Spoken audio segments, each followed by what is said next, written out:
오늘 말씀 제목은 하나님을 본받아 빛의 아들들이 되게 하십니다 라는 제목으로 하나님 말씀을 증거하도록 하겠습니다. 교회 다니는 사람들이 자주 하는 착각 4가지가 있다라는 이야기를 합니다. 그것이 뭔가 봤더니요, 첫째는요, 교회나 기독교 문화에 익숙한 것을 신앙이 좋은 것이라 생각한다. 이것이 첫 번째 착각이라고 합니다. 특히 모태 신앙인 분들이 자주 빠지는 생각이죠. 내가 말씀을 많이 알고 수련회나 찬양팀 문화에 익숙하다고 해서 그것이 나의 믿음이 좋은 척도가 아니라는 점이죠. 큰 교회나 유명한 신앙단체에 있어도 그것이 신앙의 밑바탕이나 테두리일 뿐이지 내 신앙을 나타낼 수 있는 것이 아니더라. 그리고 두 번째는요, 직분이 높고 봉사를 많이 하는 사람은 신앙과 인격이 성숙할 것이다, 이런 오해를 하게 된대요. 그런데 오히려 그와 반대인 경우들도 적지 않죠. 직분의 자리는 겸손을 배우고 낮아짐으로 섬기는 자리인데 이것을 권세로 생각하는 경우도 많이 있습니다. 그래서 윗질서의 자리에서 정죄만 하거나 심판자처럼 생각해서 권세를 남용하는 경우가 있죠. 꼭 그렇지 않을 수 있겠다. 그리고 세 번째는요, 예배 시간에 눈물을 흘리고 기도할 때 감격하는 것으로 은혜를 받은 것이라고 생각한다. 진짜 은혜를 받았는지 안 받았는지는요, 예배의 자리가 아니라 일상의 자리에서 나타난다라고 이야기를 합니다. 나의 삶의 자리에서 내가 얼마나 거룩으로 살아내는지가 내가 은혜를 받았는가 안 받았는가를 알 수 있는 척도라는 사실이죠. 그래서 은혜는 일주일을 시작하는 삶에서 나타날 것이다. 그리고 마지막 네 번째는요, 사역자를 하나님이나 예수님처럼 생각한다라는 사실이죠. 물론 목회자가 말씀을 전해주고 목양을 하는 리더로 세워져 있지만 그들도 똑같은 인간이자 죄인일 뿐이죠. 이것을 간과할 경우에 교주처럼 하나님처럼 생각하는 경우들도 많이 있게 된다고 합니다. 목회자들이 주님의 사랑으로 성도들을 아끼고 품고 가듯 성도들 또한 목회자의 연약함을 볼 때 그들을 위해 기도하고 중보하며 가야 한다라는 사실이죠. 그래서 이 4가지가 교회 다니는 사람들이 흔히 하는 착각이라고 하는데요, 오늘 목장에서 나는 4가지 중에 어떤 것이 해당되는가 먼저 함께 나누어 보기를 원합니다. 그런데 오늘 사도 바울의 편지를 보아도 마찬가지죠. 에베소 교인들이 하고 있는 착각들에 대해서요, 편지를 쓰며 그것을 깨뜨려 주고 있습니다. 바로 구원에 대한 착각을 지금 깨뜨려 주고 있죠. 그래서 오늘 구원론과 관련해서 빛의 자녀들은 어떠한 삶을 살아가는지 오늘 본문을 통해서 2가지를 살펴보도록 하겠습니다. 먼저 빛의 자녀는 첫째로요, 그리스도의 사랑으로 온갖 죄와 우상을 버리는 자이다. 그리스도의 사랑으로 온갖 죄와 우상을 버리는 자다. 1절과 2절 말씀을 한번 합독해서 읽어보겠습니다. 시작. 그러므로 사랑을 받는 자녀같이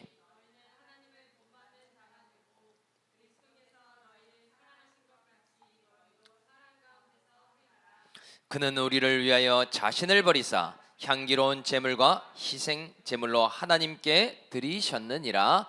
아멘. 사도 바울은 하나님의 자녀된 자마다 하나님을 본받는 자가 된다라는 이야기를 하고 있습니다. 이것은 사랑받는 자녀로서 당연한 모습이라고 말하는 것이죠. 그렇다면 하나님을 본받는 것이 도대체 무엇인가? 하나님께서 자신을 본받으려고 한 것은 성경에 딱 한 가지밖에 없죠. 그것은요, 내가 거룩하니 너희도 거룩할지니라 라는 말씀 외에는 없습니다. 사람이 하나님을 어떻게 똑같이 닮을 수가 있을까요? 이것은요, 마치 말하지 않아도 자식이 부모를 닮듯 하나님께 사랑받는 자녀라면 너무나 자연스럽고 당연한 일임을 말씀하고 있더라. 그렇다면 어떤 자가 하나님을 본받는 것이 가능하게 될까? 여기 보니까요, 그리스도의 사랑을 발견하고 깨닫는 자가 가능하다라고 되어 있습니다. 그리스도의 사랑을 믿고 깨달으면 하나님을 본받게 되어 있다. 그렇다면 언제 우리가 하나님의 사랑을 받았나? 우리는 하나님이 눈에 보이지 않기 때문에 사랑을 받지 않았다라고 생각할 때가 많잖아요. 그런데 하나님이 우리를 사랑하신 확실한 증거, 확증이 무엇인가? 바로 예수 그리스도 독생자를 내어주신 것이라고 기록하고 있습니다.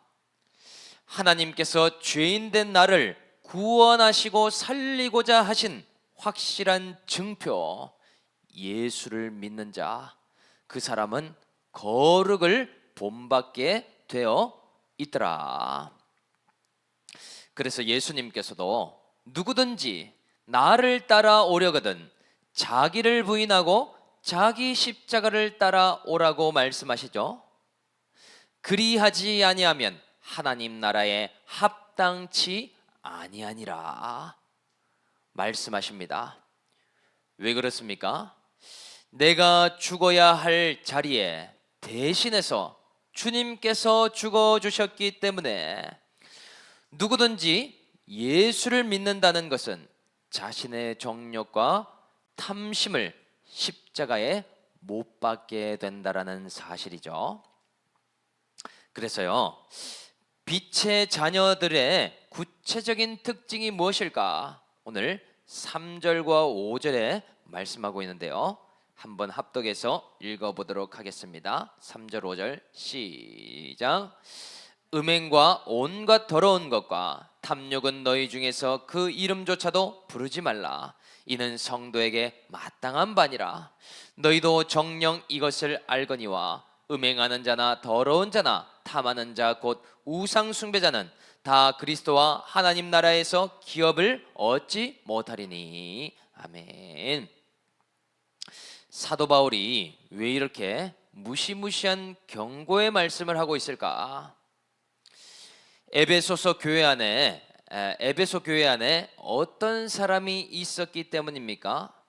바로 이방인 그리스도인들이 예수 믿기 전에 과거로 돌아가는 모습이 있었기 때문이죠.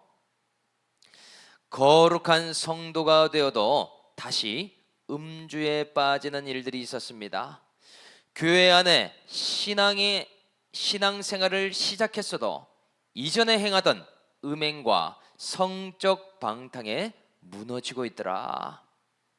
또 물질과 맘모니즘에 빠져서 물질을 하나님처럼 섬기는 탐심에 빠져버리게 되었다라는 사실이죠. 그래서 사도 바울은요, 옛사람의 모습으로 있을 때 행하던 음행과 탐욕과 더러운 우상의 이름을 찾지도 부르지도 말 것을 경고하고 있더라. 왜냐하면요, 이것은 하나님의 자녀로서 마땅한 일이기 때문인 것이죠.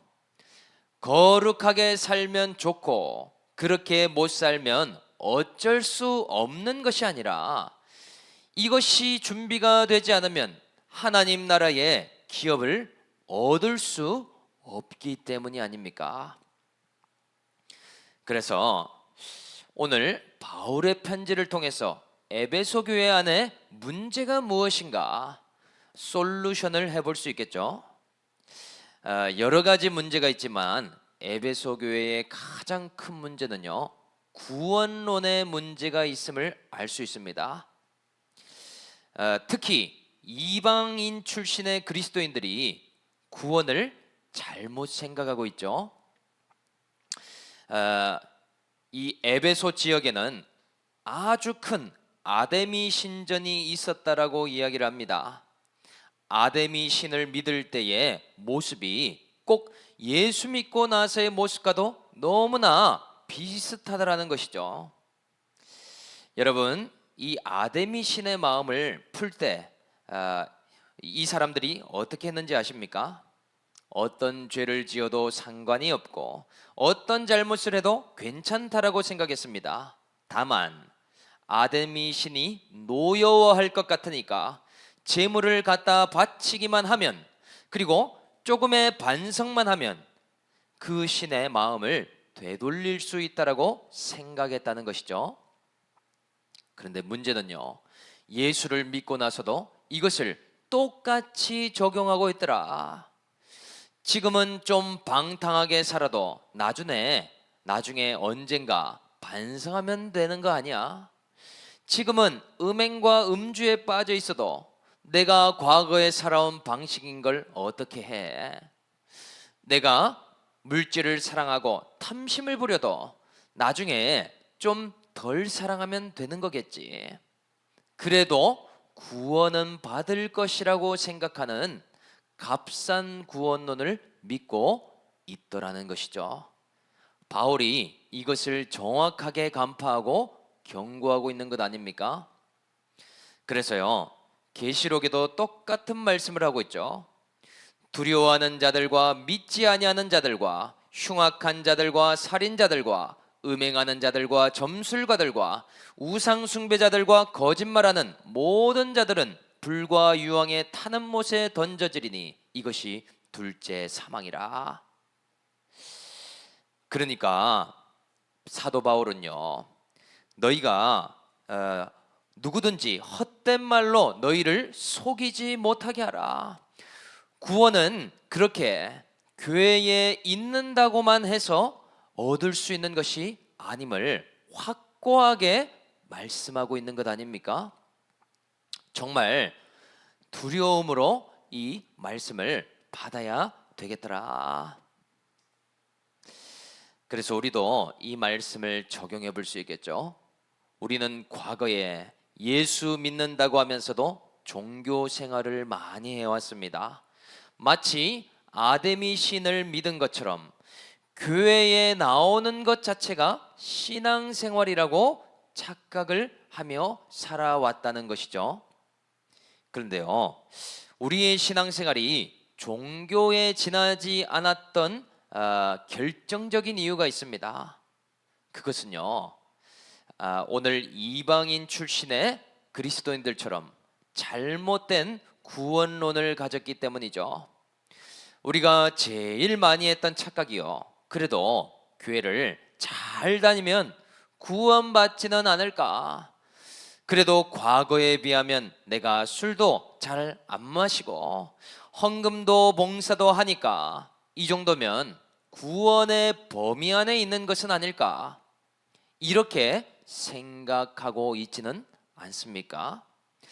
구원의 기준이 말씀이 아니라 나의 막연한 생각으로 하고 있었다라는 사실이겠죠. 이것을 비유로 하면은요, 나라에 정말 중요한 국가고시가 하나 있다라고 가정해 보겠습니다. 어떤 사람은요, 이 국가고시를 50점만 되면 합격되는 줄로 알고 준비했습니다.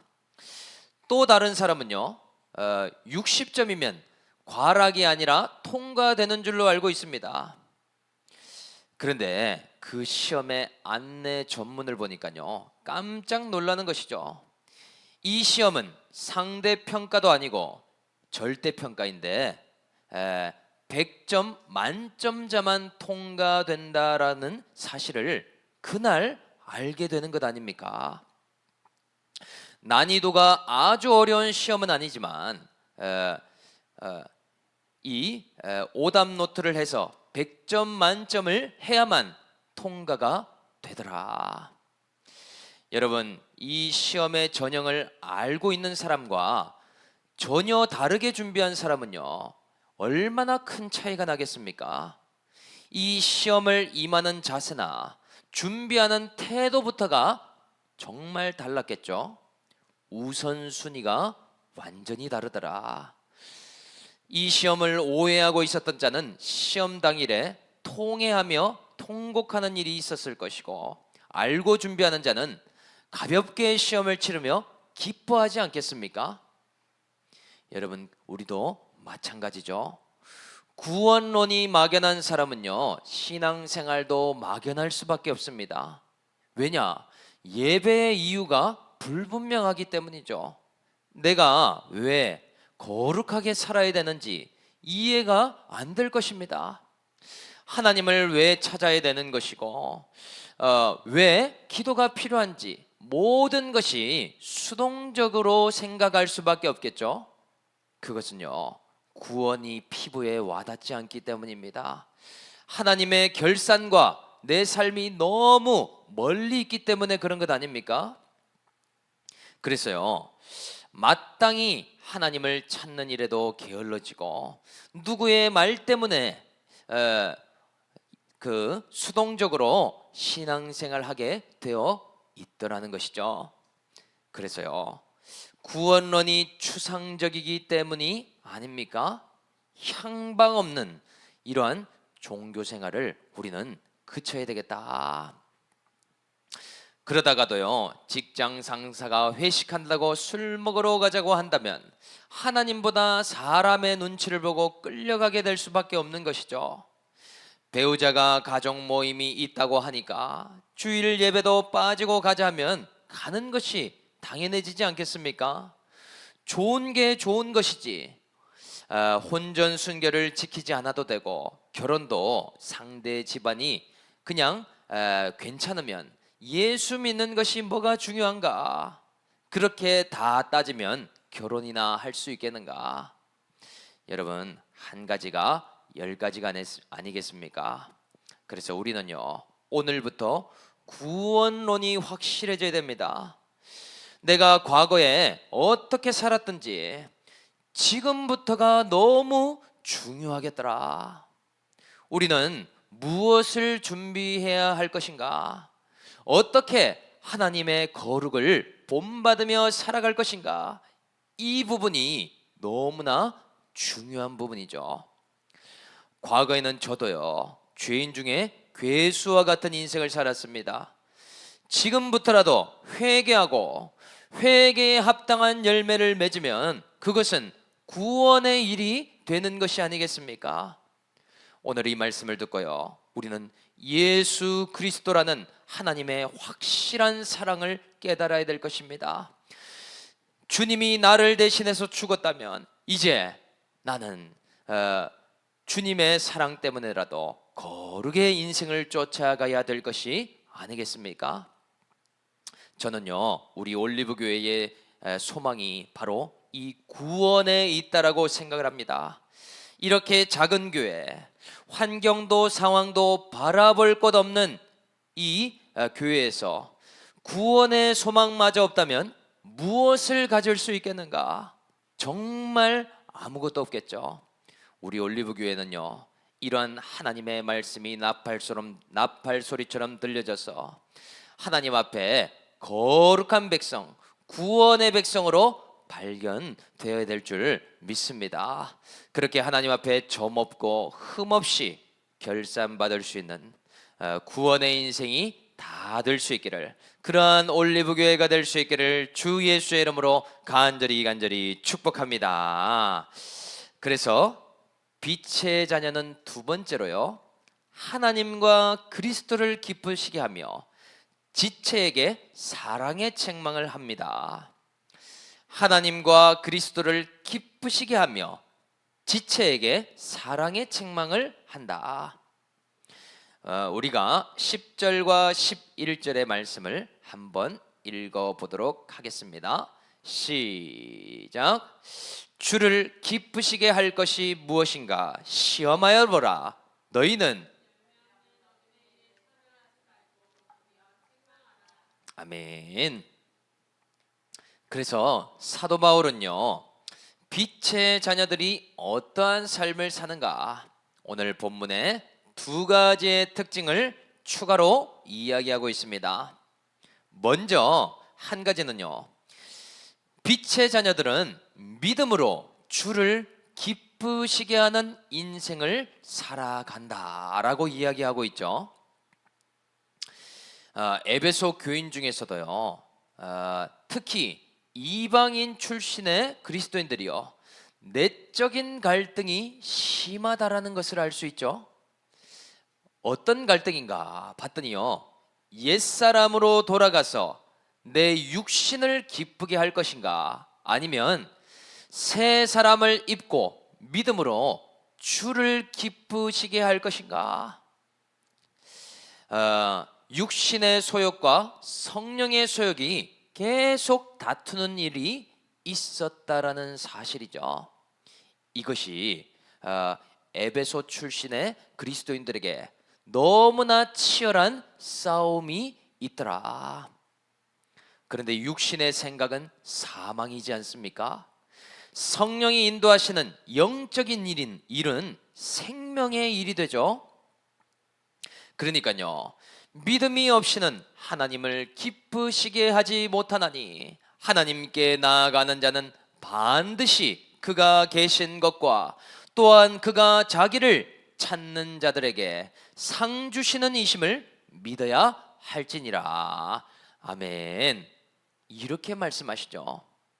그러니까요, 사도 바울은 오늘 책망을 하고 있습니다. 이제 너희 자신의 육체를 기쁘게 하기보다 하나님을 기쁘시게 할 것이 무엇인지를 찾아보라. 주를 기쁘시게 하는 인생이 바로 빛의 자녀들이 살아가는 방식임을 권면하고 있는 것이죠. 그리고 이어서 또 다른 한 가지를 이야기해 주고 있습니다. 다른 한 가지는 무엇인가? 그것은요, 열매 없는 어둠의 일에 참여하고 있는 지체를 사랑으로 책망하라 하는 점이죠. 왜 그렇습니까? 에베소 교회 안에 어느 순간부터 옛 생활로 돌아가는 것이 교회의 토양이 되어가고 있습니다. 이것이 너무나 당연한 것이고 자연스러운 것인 것처럼 생각하고 있죠. 그리고요, 이렇게 옛 생활로 돌아가는 자를 보면서요, 취하는 태도가 세 가지 정도가 있음을 알 수 있습니다. 먼저 한 가지는요, 이방 그리스도인들의 태도인데요, 이러한 음주나 음행, 옛 생활에 동조하는 자들이 있었다는 사실이죠. 어둠의 일을 하든 아니면 죄와 중독에 빠지든 그 일을 함께 하는 사람이 있었더라. 우상도 같이 섬깁니다. 음주와 음행도 함께 동조합니다. 이것에서 벗어나라고 바울은 책망하고 있더라. 그리고요, 두 번째 태도를 가진 사람이 있는데 유대파 그리스도인들이죠. 이들은요, 이러한 자들을 볼 때 상종조차 하지 않고 정죄를 하게 되었습니다. 어찌 그렇게 율법에서 벗어날 수가 있냐라고 하면서요, 아예 정죄로만 태도를 일관하더라. 그리고 마지막 태도의 사람은요, 이것도 저것도 아닌 무관심한 사람이 있었죠. 죄에 빠져서 살아가든지, 사람은 어차피 안 바뀌는데 내가 말한다고 바뀌겠어? 어쩔 수 없지. 그렇게라도 하면서 교회에 다니기만 하면 되는 것 아니겠어? 이 정도의 방임을 하는 사람들도 있잖아요.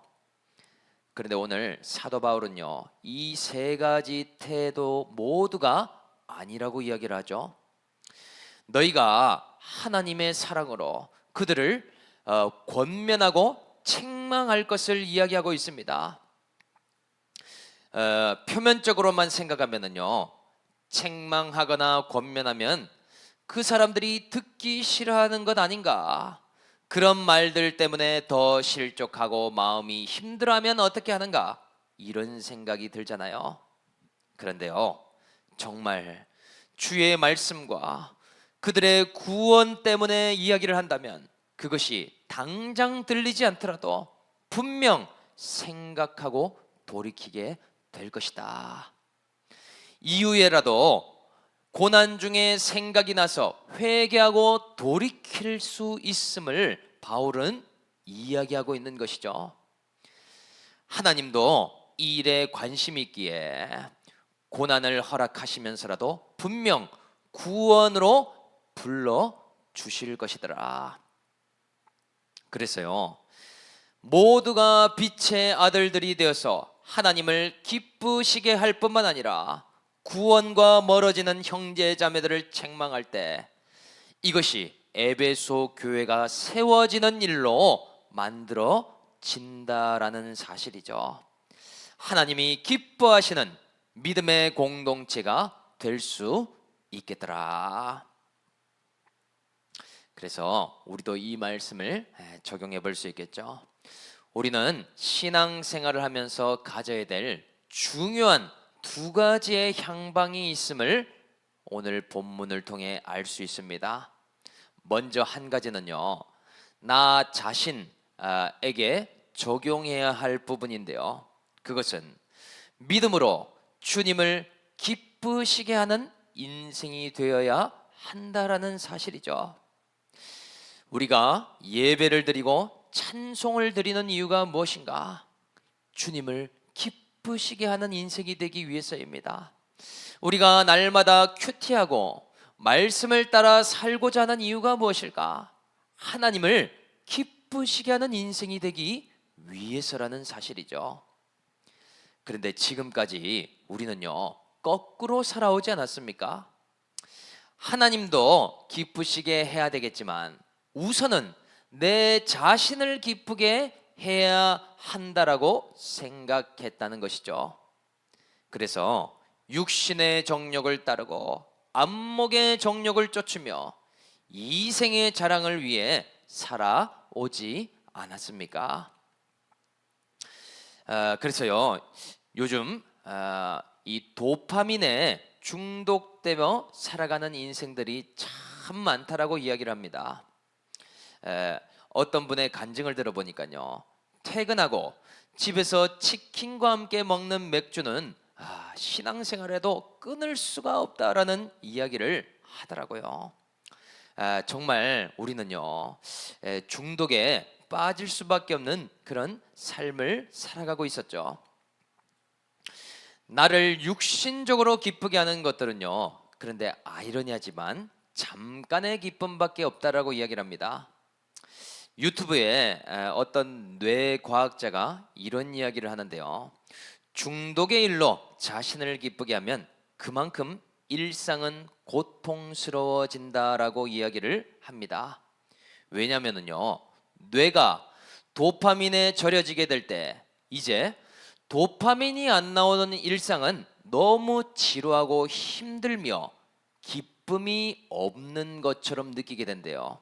그러니까요, 일상이 고통이 강해진다라는 이야기이죠. 핸드폰 중독인 사람은 쇼츠나 릴스를 안 보면 인생이 너무 재미없고 힘들다라고 느끼게 된다고 합니다. 알코올 중독인 사람은 술을 안 마시면 인생에 낙이 없는 것처럼 느껴지게 되고요.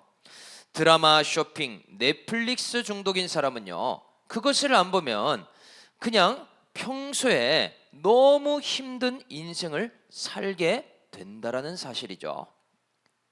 정말 말씀대로가 아닙니까? 내 육신만 기쁘게 하고자 하는 인생은 고통에 더욱 가까워지게 되더라. 그 방식으로는요, 기쁨을 오래 누릴 수가 없는 것이죠. 그래서 우리는 방식을 바꿔가야 됩니다. 어떻게 하면 우리의 기쁨과 평강이 오래 지속될 수 있는가? 그것은요, 하나님을 기쁘시게 하는 것입니다. 나의 믿음으로 어떻게 하면 주를 기쁘시게 하는 인생이 될까? 이것에 우선순위를 두는 사람은요, 내 인생이 덤으로 기뻐지게 된다는 것이죠. 일상 자체가 감사해지고 어떠한 환경에서도 하나님께 기쁨의 제사를 드릴 수가 있게 되더라. 그런데 생각해 보면은요, 하나님을 기쁘시게 하는 것은 다른 것이 아닙니다. 하루를 믿음을 가지고 살아가는 것, 그것만으로도 하나님은 기뻐하시는 것이죠. 여러분, 회사만 가도요, 대부분 아침에 미팅이 있지 않습니까? 또 근무하는 사람들은요, 아침에 조례 시간이 있죠. 다 각 부서마다 모이는 시간이 있습니다. 그런데 신앙인들도 마찬가지죠.